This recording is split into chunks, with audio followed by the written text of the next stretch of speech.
Hello everyone, life and little বাইটসের আরও একটি ভিডিওতে আপনাদের সকলকে স্বাগত জানাই।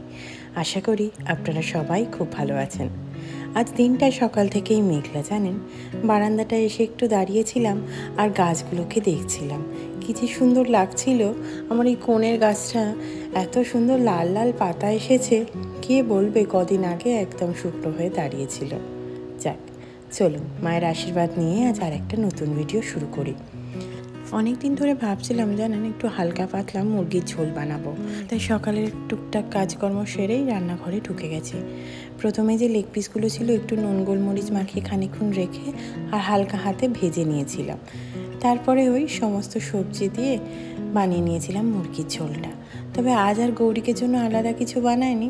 আজ বড় ছোট সবাইয়ের একই ঝোল একসাথে বানিয়ে নিয়েছিলাম। বাইরেরও কিছু কাজ ছিল। সকালের দিকটা মেঘলা মেঘলা থাকলেও মাঝে মাঝে বেশ কয়েক পশলা বৃষ্টি হচ্ছে, জানেন। এর মধ্যে আবার গৌরিকের বাবা কালকের যাবে। এতদিন ধরে ওর ওয়ার্ক ফ্রম হোম চলছিল, তবে এখন অফিস থেকে জানিয়েছে এবার ওদের কখনো কখনো যেতে হতে পারে। জানিয়েছিল হয়তো সামনের সপ্তাহ থেকে যেতে হবে, তবে আজকে মেল করে সকালে জানিয়েছে কালকের থেকেই যেতে হবে। তাই যাচ্ছি খানিকটা ক্যাশ তুলে আনতে। এই যে ছোট কালো মতো জিনিসটিকে দেখছেন, এটিকে বলা হয় ফব। এই বস্তুটি না থাকলে আপনি কিন্তু বাইরে থেকে ভেতরে কোনোভাবেই ঢুকতে পারবেন না। তাই যে যে জায়গাতে এক্সিট আছে প্রতিটা জায়গাতেই এরকম একটি মেশিন বসানো আছে, যেখানে ফবটিকে টাচ করলে তারপরেই দরজা খুলবে। এটা যেহেতু আমাদের গ্যারেজের দিকটা, সেই জন্য দরজাটাও অটোমেটিক, যাতে গাড়িগুলো ঢুকতে বেরোতে পারে। আমাদের অ্যাপার্টমেন্টের ভেতরেই একটি এটিএম মেশিন আছে, ওখান থেকেই যাব খানিকটা ক্যাশ তুলে আনার জন্য। এতদিন যেহেতু গৌরিকের বাবার ওয়ার্ক ফ্রম হোম চলছিল, তাই এটার খুব একটা প্রয়োজন হয়নি। এবার কাল থেকে ওর বাবা অফিস যাবে, কখনো বাইরে কিছু দরকার পড়লো বা আমি কোনো কাজে বাইরে গেলাম, যদি খানিকটা ক্যাশ থাকে তাহলে সুবিধে হয়। তবে আশপাশের রাস্তাঘাট যেমন দেখে মনে হচ্ছে ওরা একবার স্নান করে নিয়েছে। খানিক আগেই এক পশলা বৃষ্টি হয়ে গেল। সে বৃষ্টি হয় হোক, গাছগুলো যেন তরতাজা হয়ে উঠেছে ঠান্ডাটা একটু কমে যাওয়ায়। তবে কি বলুন তো, এই যে একটু বৃষ্টি হলো, আবার তাপমাত্রাটা অনেকটা নেমে যাবে, সেটাই চিন্তা। আজকাল যেন মনে হয় ঠান্ডাটা এবার যাক, সামান্য একটু উষ্ণতাও আমরা অনুভব করি। একটু করে গরম পড়ে, আবার ঠান্ডা পড়ে যায়। যদিও আমাদের অ্যাপার্টমেন্ট পরিষ্কারের কাজ চলছে, এটিকে তো আপনারা শীতকালে দেখেইছেন কি নোংরা হয়েছিল। এখন ওনারা পরিষ্কার করেছেন, হয়তো কিছুদিনের মধ্যেই ফাউন্টেনটি আবার চালিয়ে দেবেন। চলুন বাড়ির দিকে যাই।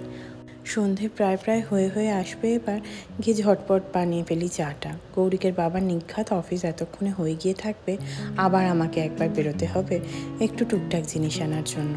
দুজনেই যখন বাড়িতে থাকি তখন এতটা অসুবিধা হয় না।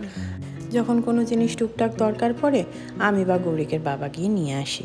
কিন্তু এখন যেহেতু আমি গৌরিককে নিয়ে একা বাড়িতে থাকবো, তাই আমরা বাড়ির কী কী আছে না আছে দেখে একটা ছোট্ট লিস্ট বানিয়ে গিয়ে আমি নিয়ে চলে আসছি, যাতে কোনো কিছু দরকার হলে সেটা বাড়িতেই অ্যাভেলেবেল থাকে, আমাকে আর ছেলে নিয়ে বেরোতে না হয়।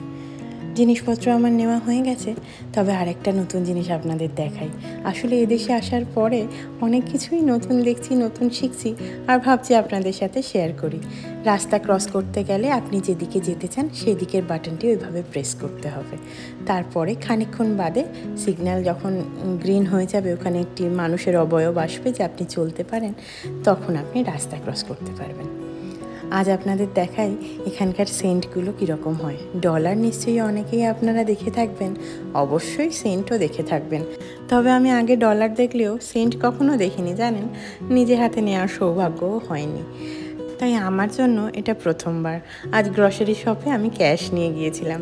অন্যদিন ইউজুয়ালি আমরা কার্ডেই পেমেন্ট করি, তবে বাড়িতে কিছু খুচরো রাখার জন্যই এই ক্যাশের ব্যবস্থা। আজ আমার টোটাল বিল হয়েছিল প্রায় $13.12 মতো, আর আমি ওনাদেরকে দিয়েছিলাম $20, আর ওনারা আমাকে $6.88 ফেরত দিয়েছেন।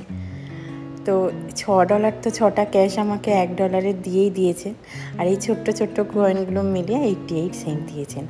এই যে কয়েনটা একটু দেখছেন, এটা একটু সামান্য ওজনে ভারী, এটা প্রায় 5 সেন্টের মতো। আর যে 3টে কয়েন আলাদা রয়েছে, এটা 1 সেন্ট করে, আর সবচেয়ে ছোট্ট যে সেন্টটা সেটা 0.8।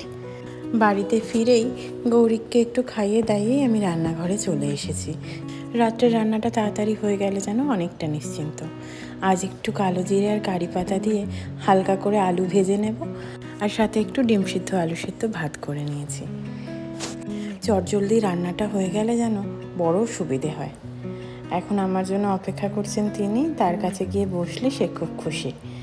যাক, চলুন ওর সাথে আমি খেলাধুলো গল্পগুজব করতে থাকি, আর আজকের ভিডিওটাও সাথে সাথে এখানেই শেষ করি। ভিডিও ভালো লাগলে অবশ্যই একটা লাইক করে দেবেন, কমেন্ট করে জানাবেন আপনার মতামত। আর আপনি যদি প্রথমবার আমার ভিডিও দেখছেন, ফেসবুক থেকে দেখলে আমাকে ফলো করে দেবেন, আর ইউটিউব থেকে দেখলে আমার চ্যানেলটিকে সাবস্ক্রাইব করে পাশে থাকবেন। সবাই খুব ভালো থাকবেন। নমস্কার।